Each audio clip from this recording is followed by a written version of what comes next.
आजकल जापान के स्कूलों में अजीबोगरीब रूल्स और कल्चर होना आपकी सोच से कई ज्यादा नॉर्मल है, क्योंकि जापान के स्कूल रूल्स काफी हटके हैं और यहाँ के रूल्स और रेगुलेशन आपको काफी झटके देने वाले हैं। ऐसी प्रैक्टिसेस जिन्हें सुनकर जापान जैसे टेक्नो फ्रेंडली कंट्री में जाकर बसने की तमन्ना रखने वाले लोग भी सोचने लगेंगे कि भैया हम तो भारत में ही ठीक है। चलिए आपको बता देते हैं हिला देने वाले जापानी स्कूल रूल्स, जिन्हें सुनकर आप खुद को जापानी स्टूडेंट्स के मुकाबले काफी लकी समझोगे।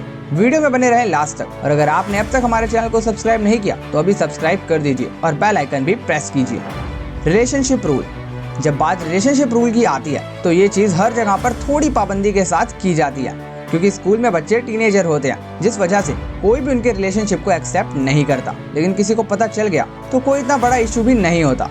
पर अगर बात जापान की जाए तो स्कूल रिलेशनशिप वहाँ पर बिल्कुल बैन है, क्योंकि वहाँ की गवर्नमेंट बिल्कुल भी ये नहीं चाहती जिस उम्र में बच्चों को पढ़ाई करनी चाहिए उस उम्र में बच्चे फिजूल के रिलेशनशिप में आकर अपना करियर खराब कर दें। इसलिए अगर ऐसा करते हुए किसी को पकड़ा जाता है तो उसे काफी भारी सजा सुनाई जाती है। Substitute staff. दोस्तों, जब कभी भी कोई टीचर एब्सेंट होता है तो बच्चे क्लास में आफत मचा देते हैं। इसी वजह से दूसरे टीचर को उसकी जगह लेनी पड़ती है। लेकिन जापान में ऐसा कोई सिस्टम नहीं है। अगर कोई टीचर किसी कारणवश नहीं आ पाया तो बच्चे शांत बैठकर अपने आप खुद पढ़ाई करते हैं, और ये कोई मजाक नहीं है। वाकई में वहाँ के बच्चे ऐसा करते हैं, क्योंकि वो अपने करियर को लेकर काफी सीरियस होते हैं और उन्हें हार्ड वर्क करना सिखाया जाता है। अगर स्कूल में टीचर एब्सेंट हो तो उसके लिए कोई सब्स्टिट्यूट स्टाफ अलाउड नहीं होता। दोस्तों, इंडिया और बाकी के देशों में भी अगर किसी दिन टीचर नहीं आते तो उनकी जगह कोई और क्लास लेकर जाता है। वो बात अलग है कि स्टूडेंट्स को बड़ी खुशी होती है जब मैथ्स के टीचर नहीं आते। चाहे कुछ भी हो, किसी पीरियड में क्लास को अकेला बिना टीचर के छोड़ना खतरे से खाली नहीं है हमारे यहाँ। School lunch. बच्चे सबसे ज्यादा एक्साइटेड अपने स्कूल लंच को देखकर ही होते हैं, क्योंकि वो हमेशा अपने दोस्तों के साथ अपना मनपसंद खाना खाने के लिए बेताब रहते हैं। और इसी वजह से कई सारे स्कूल में बच्चों को या तो अपने घर से खाना लाना होता है या फिर उन्हें कैंटीन जैसी जगहों पर जाकर अपना लंच अपने फ्रेंड्स के साथ करना होता है। लेकिन जापान का सिलसिला कुछ उल्टा है। वहाँ पर सभी बच्चों को एक जैसा ही खाना खाने को मिलता है, और वो खाना वो कैफेटेरिया में जाकर खा सकते हैं, जिसके बाद कोई भी बच्चा उस मील को ना नहीं कह सकता। जिस बच्चे ने उस खाने को नहीं खाया तो उसे पनिशमेंट की सजा भी सुनाई जाती है। जापान में घर से कोई भी खाना बनाकर ले जाना अलाउड इसलिए नहीं है क्योंकि जापानी स्कूलों का मानना है कि हर स्टूडेंट्स को एक साथ बैठकर एक जैसा खाना खाना चाहिए। ऐसा करना सोसाइटी में फिट होने के लिए और सोसाइटी का हिस्सा बनने के लिए बहुत जरूरी है। और इसमें जापान में लंच टाइम भी एजुकेशन का ही पार्ट है। खाने का मेन्यू एक न्यूट्रिशनिस्ट डिसाइड करता है, और लंच टाइम में बच्चों को हेल्दी फूड हैबिट की, न्यूट्रिशन की और फूड रिलेटेड चीजों की ऐसी इन्फॉर्मेशन प्रोवाइड की जाती है जो उन्हें घर पर रहकर या खाना बनाकर नहीं मिल सकती। वैसे फ्री फूड सर्विसेज तो भारत में गवर्नमेंट स्कूल में भी दी जाती है, लेकिन उनकी क्या हालत है ये किसी से छिपी नहीं है। यहाँ तो मेन्यू डिसाइड करने वाले को ये तक नहीं पता होता कि किस फूड में क्या न्यूट्रिशन होते हैं। पोनीटेल। दोस्तों, जापान में कुछ साल पहले ही बनाया गया एक रूल है।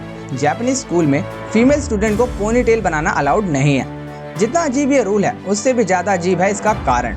उनका मानना है कि ये हेयर स्टाइल उनकी गर्दन का पिछला हिस्सा छात्रों को यौन रूप से उत्तेजित कर सकता है। वैसे ये रूल पूरे जापान में नहीं बल्कि एक स्पेसिफिक एरिया के कुछ स्कूल्स में ही फॉलो किया जाता है, मगर फिर भी ऐसे रूल को अप्रूव करना भी कितना अजीब है। ये रूल आपको थोड़ा अजीब नहीं लगता? कमेंट सेक्शन में लिखकर बताएं।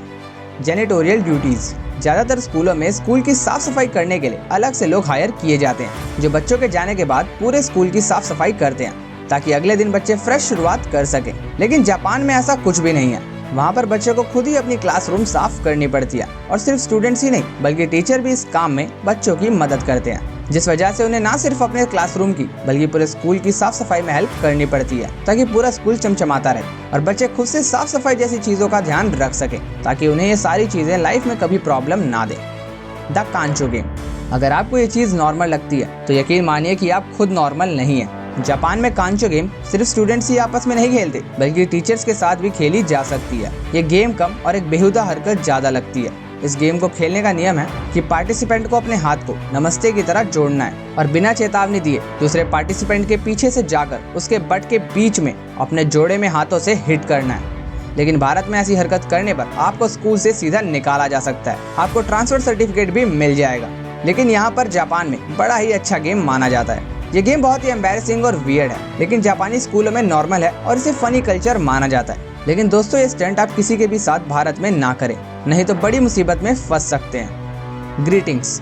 ग्रीटिंग्स तो एक ऐसी चीज है जो हर जगह सिखाई जानी चाहिए, फिर चाहे वो जापान हो या फिर कोई और देश। अब हमारे भारत को ही देख लीजिए, यहाँ पर भी तो हमें ग्रीटिंग्स करना सिखाया जाता है, लेकिन हमारे देश में ग्रीटिंग्स अंग्रेजी शब्दों का इस्तेमाल करते हैं लेकिन जापान में वेस्टर्न कल्चर को छोड़कर वहाँ के लोग सर झुकाकर अपने टीचर को ग्रीट करते हैं, फिर चाहे वो स्कूल का स्टार्ट हो या एंड।